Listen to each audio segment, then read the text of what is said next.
Halo pemirsa, kita berjumpa di segmen Sindo News 5, ruang bincang yang bukan sekedar menyampaikan berita, tapi juga mengajak kita semua berpikir lebih dalam tentang apa yang sedang terjadi di negeri. Bersama saya Ardi Lase.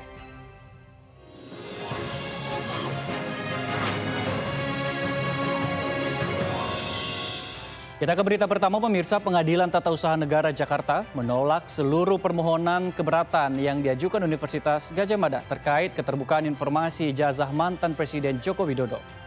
Putusan ini menguatkan penetapan Komisi Informasi Publik yang mewajibkan UGM membuka dokumen akademik Jokowi kepada publik. Selain menolak banding UGM, Majelis Hakim juga membebankan biaya perkara sebesar Rp648.500 kepada pihak UGM. Dalam pertimbangan hukumnya, Majelis Hakim PT UN Jakarta menegaskan hak masyarakat untuk mengetahui riwayat pendidikan pejabat negara mengalahkan klaim kerahasiaan data pribadi.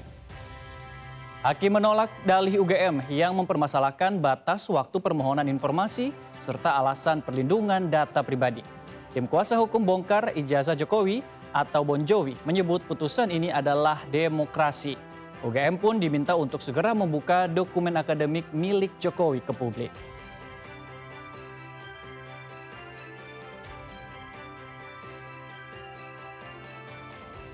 Kita ke berita selanjutnya pemirsa. Sidang pra-peradilan ketiga oleh Roy Suryo hari ini digelar di Pengadilan Negeri Jakarta Selatan. Sidang pra-peradilan ketiga terkait ganti rugi yang diajukan tersangka kasus ijazah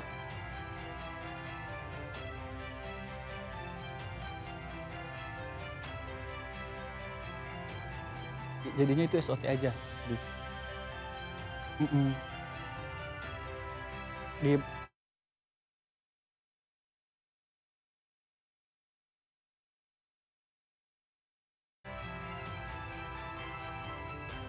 Kita ke berita kedua pemirsa, sidang pra-peradilan Roy Suryo digelar di negeri Jakarta Selatan.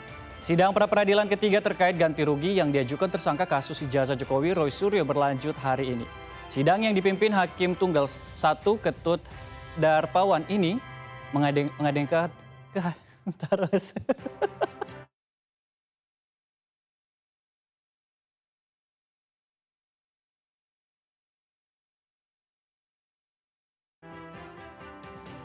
Oke.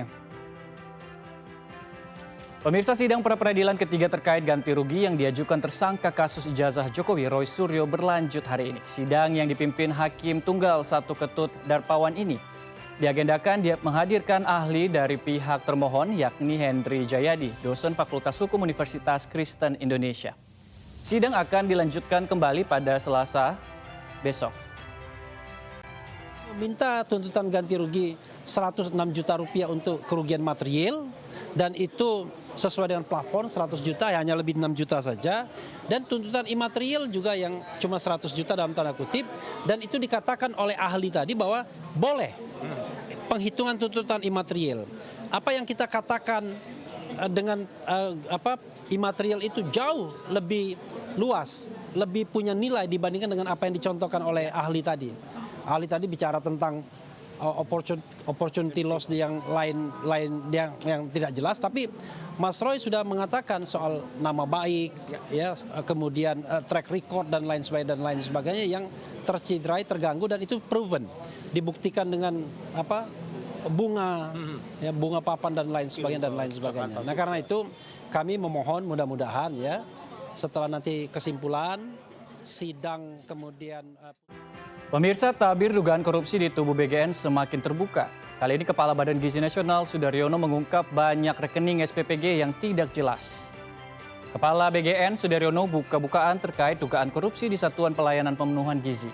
Dari hasil penyelidikan pemirsa, sementara ditemukan 414 rekening ganda atau bahkan belum beroperasi.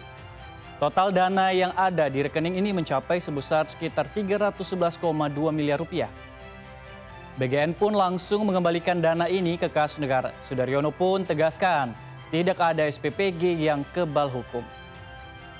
Kami telah menemukan adanya 400, bisa ditampilkan, 414 SPPG atau dapur yang rekeningnya itu kemudian rekeningnya either double atau rekeningnya dapurnya nggak ada atau dapurnya belum beroperasi. sehingga kami mengembalikan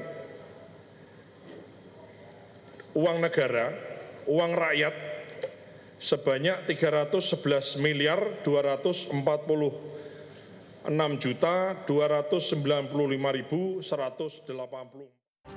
Mahkamah Konstitusi memutuskan anggaran program MBG harus dipisahkan dari anggaran pendidikan. Kepala BGN tegaskan pelaksanaan program makan bergizi gratis tetap berjalan dan sumber anggaran diserahkan kepada pemerintah. Mahkamah Konstitusi tegaskan makan bergizi gratis bukan bagian dari komponen utama biaya operasional penyelenggaraan pendidikan.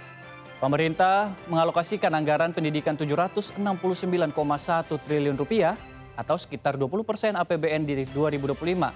Dan dari jumlah tersebut 223,6 triliun rupiah dialokasikan untuk program MBG bagi peserta didik.